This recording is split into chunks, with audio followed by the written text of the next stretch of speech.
হ্যাঁ রতন, তুমি এখন ফোন দিয়েছো কেন? ফোন দিয়েছিলাম ম্যাম একটা কথা জানার জন্য। কি কথা জানার জন্য? আমার পরীক্ষার রেজাল্টের কথা জানার জন্যই তো আপনার বাসায় গেলাম।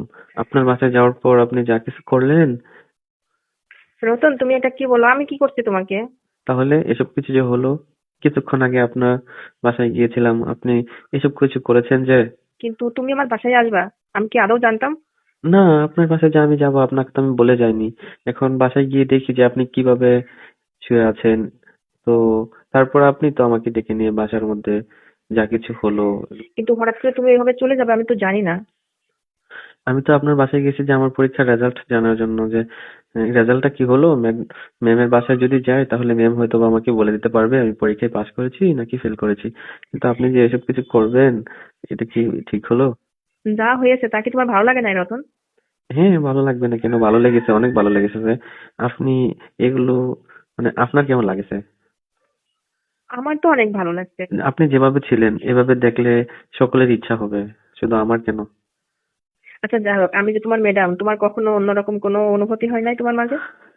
না, আগে কখনো এরকম কোনো অনুভূতি হয়নি। আজকে দেখার পর আর কি, কেমনে যে কি হয়ে গেল নিজেও কিছু বলতে পারি না। আপনাকেও তো, মানে, আপনি কি কখনো এরকম এক্সপেক্ট করেছেন যে আমার সাথে আপনি এরকম কিছু হবে?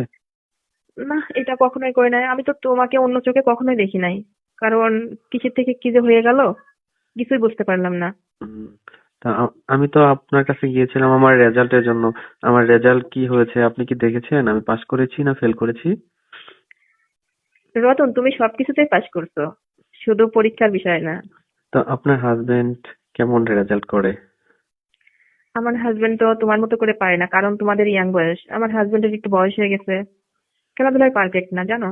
না, আপনাকে তো দেখলে বোঝা যায় যে এখনো আপনার বয়স হয়তোবা 30-35, কিন্তু স্যারকে দেখলে বোঝা যায় যে অনেক বুড়ো হয়ে গেছে। রাখো না স্যারের কথা। তোমার কেমন ফিল আসছে সেটা বলো না, আমার অনেক শুনতে ইচ্ছা হচ্ছে। এখন বলবো মোবাইলের মধ্যে? হ্যাঁ, মোবাইলে বললেই ভালো হয়। সরাসরি কিভাবে বলবো বলো? আমি ম্যাডাম, তুমি আমার ছাত্র, ফেস টু ফেস কথা বলা যাবে না? হ্যাঁ, এখন আমি চিন্তা করতেছি আপনার ক্লাসে আমি কিভাবে যাব। আপনার সামনে তো আমি আর ক্লাস করতেই পারবো না। এটা কোনো বিষয় না। তুমি যদি মনে করো যা কিছু হয়েছে এটা বারবার আমাদের মাঝে হলে ভালো হয়, তাহলে তোমার জন্য আমার মনের দরজা খোলা আছে। মানে আমি যদি বারবার আপনার কাছে যাই, বারবারই এসব কিছু হবে? অবশ্যই তুমি যে খেলাটা দেখাইলা। আমারও তো ইচ্ছা হচ্ছে, তাহলে এখন কি করা যাবে ম্যাম? কি করা যাবে? যেটা করলে আমরা ভালো থাকতে পারি সেটাই করব। শর্ট টাইমে কি আর হলো বলো? আপনি কি বিকালে প্রত্যেকদিন এভাবে ঘুমান?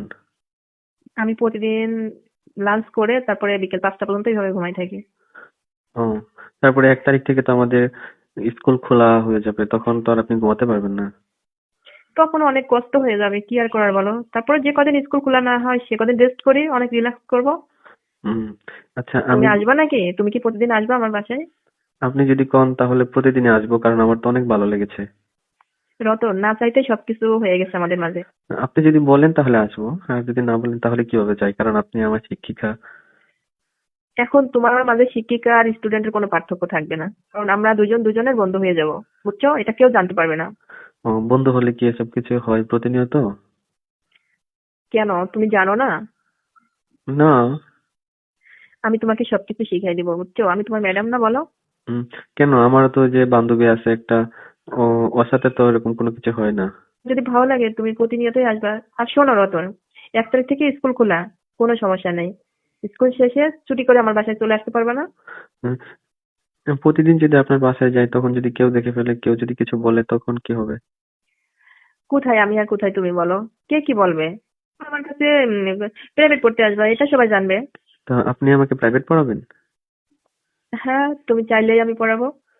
ও, তুমি তাহলে, পড়তে চাও? হ্যাঁ, স্কুল খোলা হলে যখন আমি, তখন প্রাইভেটের নাম করে আপনার বাসায় প্রতিদিন আসতে পারবো। এভাবে তো প্রতিদিন যদি আপনার বাসায় যাই তাহলে তো কেউ যদি দেখে ফেলে অনেক জনই তো অনেক কথা বলতে পারে, তাই নাকি ম্যাডাম? দেখো, উম, স্কুল খোলার আগ পর্যন্ত প্রতিনিয়ত আমার বাসায় তুমি আসবে। এবং 1 তারিখ থেকে স্কুল খুলবে, তখন স্কুল ছুটির পরে চলে আসবে, কেউ বুঝতে পারবে না, জানতেও পারবে না। তো আপনার হাজবেন্ড তো প্রতিদিন বাসাতেই থাকে। তোমার স্যার চাকরি করে, রাতে 10টায় বাসায় আসে, সে কি করে জানবে এগুলো? কেন স্যার আর আপনার মাঝে কি প্রতিদিন এগুলো হয় না? না, প্রতিনিয়ত হয় না, মাঝে মাঝে কিছু গ্যাপ যায়, আবার মাঝে মাঝে এগুলো শুরু করি, মানে ওটা কোনো ইয়া না, ইচ্ছা হলে হয়, না হলে না হয়। তাহলে আজকে যদি আমি আপনার বাসায় না যাইতাম, অন্য কেউ যেত, তার সাথেও কি এগুলো হতো? ওই কি বলো তুমি এগুলো, রতন? অন্য কেউ যাবে মানে? মানে আপনি তো আগে থেকে আমাকে পছন্দ করতেন না, আমিও তো আপনাকে এরকম ভাবে কখনো দেখিনি, কিন্তু আজকে যা হলো, আজকে যদি আমি না গিয়ে অন্য কেউ যে আপনার বাসায় যাইতো, তার সাথে কি এগুলো হতো আপনার? না, কখনোই না। কেন হতো না জানো? কারণ হয়তো সে আমার পরিচিত কেউ থাকতো না, কিছুদিন পর পর আসো, তাই না?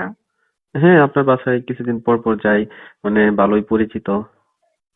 শোনো রতন, তুমি এত কিছু ভাবছো কেন বলো? যা কিছু হয়েছে, এখন তো আর তোমার মাঝে কোনো বাধা থাকবে না, আমি আশা করি। হুম। কারণ আপনার ছেলেও তো আমার থেকে বড়, তাই না? সমস্যা কি? মানুষের কখন কি ইচ্ছা হয়, এটা কি কখনো বয়সের সঙ্গে তুলনা হয় বলো? বয়সে কি যায় আসে? হুম। মানে আপনার এক ছেলে যে দেশের বাইরে থেকে পড়ালেখা করে, আর আপনার এক মেয়ে যে আছে, তা আপনার মেয়ের বয়স আর আমার বয়স সমান হবে, তাই না? তুমি কেমন আনন্দ ফিল করছো সেটা আমাকে বলো তো। আমার ছেলে কোথায়, মেয়ে কোথায়, এটা নিয়ে তোমাকে কেন ভাবতে হবে? তোমার সঙ্গে তো এরকম কোনো কথা ছিল না যে আমার সঙ্গে তোমার এরকম একটা কিছু মিট করতে হবে। যেহেতু না, একটা এটা কিছু। আনফরচুনেটলি হয়ে গেল আর কি। মানে আমিও তো কখনো ভাবিনি এরকম কিছু যে হবে, আপনিও তো কখনো হয়তো বা ভাবেননি এরকম কিছু হবে, মানে আর কি, বিষয়টা যে হয়ে গেল। কিন্তু আমি ইচ্ছা করে এটা করলাম কেন জানো? যেহেতু তুমি সবকিছু দেখছো, এখন ওইখানে তো একটা কিছু করাই লাগে, তাই হুম। আর কি হয়ে গেল। আপনি যেভাবে ঘুমিয়েছিলেন, মানে কোনো কিছু তো ঠিক ছিল না। যে তুমি আমার কাছে গেলা কেন? তুমি দূর থেকে দেখে চলে যাইতে বাসায়, পরে আমাকে ফোন দিয়ে সবকিছু বলতা। তুমি আমার পাশে বসেছিলে কেন? আপনি তো বসতে বললেন যে রতন আসছো, বসো। কিন্তু আমি ঘুমাইছিলাম তখন, নিশ্চয়ই তুমি কিছু না কিছু দেখছো। এই কারণে আমি তোমাকে আপনি তো ঘুমাননি, বসতে আপনি বলছি। যদি ঘুমাতেন তাহলে কি আমাকে বলতে পারতেন যে রতন এসে বসো? বুঝতে পারছি পরে, কিন্তু তুমি কখন রুমে ঢুকছো সেটা আমি জানি না।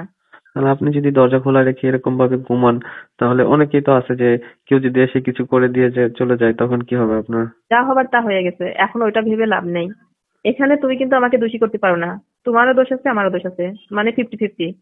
হ্যাঁ, ঠিক আছে, ঠিকই বলছেন, আপনিও যেরকম আমিও সেরকম। আপনারও ভালো লাগছে, আমারও ভালো লাগছে, তাই না ম্যাম?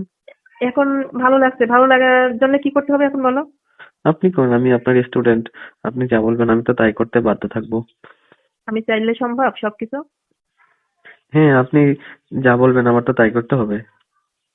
আচ্ছা, তাহলে তুমি প্রতিনিয়ত আমার বাসায় আসবা, তারপরে আমি তোমার যা কিছু শিখানো শিখাবো, যা হবার হবে। আপনি করছেন যে প্রতিদিন আপনার বাসায় যাবো, এসব কিছু হবে আর কি প্রতিদিন? কেন তুমি পারবা না?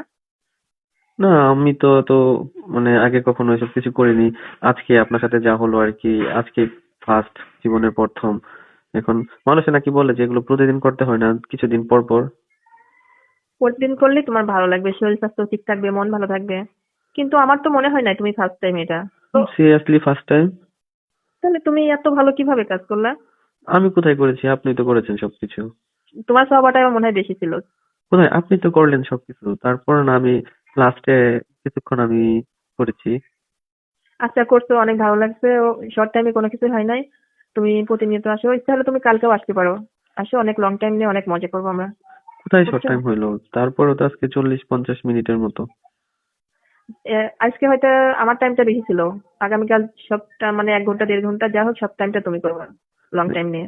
ও, 1-1.5 ঘন্টা এই কাজ করতে হয়? হ্যাঁ, যতক্ষণ তুমি পারবা, আমার সমস্যা নেই। হ্যাঁ রতন, আসল কথা ওইটাই আমি তোমাকে বলবো আর কি। অনেকবার বলছি, আরো বলতেছি, তুমি এই বিষয়টা কাউকে বলো না। তোমার কোনো ফ্রেন্ডের সাথে, তোমার গার্লফ্রেন্ড আছে না একটা, তাকে শেয়ার করো না। না ম্যাম, এগুলো বিষয় কি কারোর সাথে শেয়ার করা যাবে? কারণ আপনি আমার শিক্ষিকা, আপনি চিন্তা করেন না, এসব বিষয় আমি কাউকে বলবো না। আর এসব বিষয়, মানে আপনি আমার শিক্ষিকা, আমি যদি এসব কিছু বলে দিই তখন তো প্রবলেম আপনারই বেশি হবে। হ্যাঁ, আমার বেশি হবে এবং তোমার হবে। তুমি ওখানে লেখাপড়া করতে পারবে না, আর আমিও চাকরি করতে পারবো না। তখন আমাদের দুজনের অনেক প্রবলেম হয়ে যাবে। যাই হোক, তুমি এখন থেকে আর অন্য কারোর কাছে প্রাইভেট করবে না। তুমি আমার বাসায় চলে আসবে। আপনি কি সব সাবজেক্ট পড়াবেন? আপনি না আমাদের বাংলা ম্যাডাম? আমি তোমার সব সাবজেক্ট পড়াবো, আমি সব সাবজেক্ট পড়াতে পারি, আপনি স্কুলের কি বাইরে, ইংরেজি স্কুলের পড়াতে ভিতরে। পারবেন, গণিত পড়াতে পারবেন? তুমি চাইলে আমি সবকিছু পড়াই দিব। আচ্ছা, ঠিক আছে, তোমার তাহলে কোনো স্যারের কাছে হ্যাঁ, যেতে হবে না। 1 তারিখ থেকে স্কুল খোলা হোক, তারপর আপনার কাছে প্রাইভেট পড়বো আর আমরা প্রতিদিন এগুলো মানে মজা করব। হ্যাঁ, তুমি দেখবা, তুমি যদি প্রতিদিন এগুলো করো, তোমার মন ভালো থাকবে। ও, তাহলে আমি তো পরীক্ষায় পাশ করছি না, তাই তো? হ্যাঁ, তুমি অনেক ভালো রেজাল্ট করছো। আগামীতে তুমি আরো ভালো করবে যদি আমার কথা মতো কাজ করো। আচ্ছা ঠিক আছে ম্যাম, তাহলে এখন রাখি, হ্যাঁ? হ্যাঁ, রেখে দেওয়ার এই কথাটা মনে রাখো কিন্তু। আচ্ছা ঠিক আছে, এটা তো আমি বাবার ফোন দিয়ে কল দিয়েছিলাম আপনাকে। আমি তোমাকে ফোন দিব না, তোমাকে ফোন দিতে হবে না, তুমি আমার বাসায় চলে আসবা। আপনার কাছে কি আমার নাম্বার আছে?